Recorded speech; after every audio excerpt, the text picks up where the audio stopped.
బంధుత్వాలు అనేటటువంటిది విపరీతమైనది ఉండేది.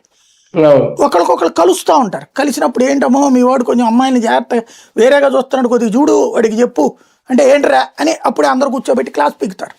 వీడు రెండోసారి అమ్మాయి పట్ల అసభ్యంగా చూడటానికి భయపడతాడు. అలాగే సిగరెట్ వాడు పెదాలు చూడు ఏదో నల్లగా కనబడతానే, ఏందో సిగరెట్ తాగుతున్నట్టున్నాడు చూడు, లేకపోతే బిడి తాగుతున్నాడు ఏం చూడు అంటే వెంటనే ఫాలో అప్ చేస్తారు వాళ్ళు.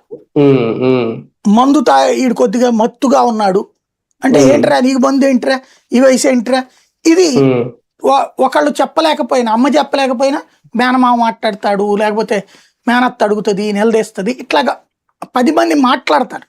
కాబట్టి తప్పు చేయడానికి, తప్పని చెప్పడానికి సమాజం ఉంది, మన కుటుంబ వ్యవస్థ.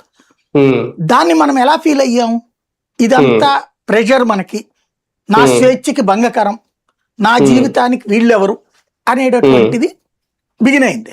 అది గత 20-30 ఏళ్ల నుంచి పతాక స్థాయికి జరిగింది. మన అమ్మమ్మల టైంలో ఉమ్మడి కుటుంబం ఉంది, మన అమ్మల టైంకి వ్యక్తి కుటుంబాలు వచ్చేసినాయి. మనం అట్లా వాడేవాడు మనకి చెప్పడానికి, మన అబ్బాయికి చెప్పడానికి ఆడేవాడు, వాళ్ళమ్మ మన అమ్మాయికి చెప్పడానికి ఆడేవాడు, వాళ్ళెవరు అదెవత్తి, ఇట్లాగా మాట్లాడుకుని ఇండివిజువల్ ఫ్యామిలీస్ వచ్చేసి గత కొన్ని ఏళ్ళు. ఈ ఇండివిజువల్ ఫ్యామిలీస్ ఒక 10 ఏళ్ల క్రితం నుంచి ఏమైపోయింది, కంప్లీట్ ఐసోలేటెడ్ ఫ్యామిలీస్ గా మారిపోయినాయి.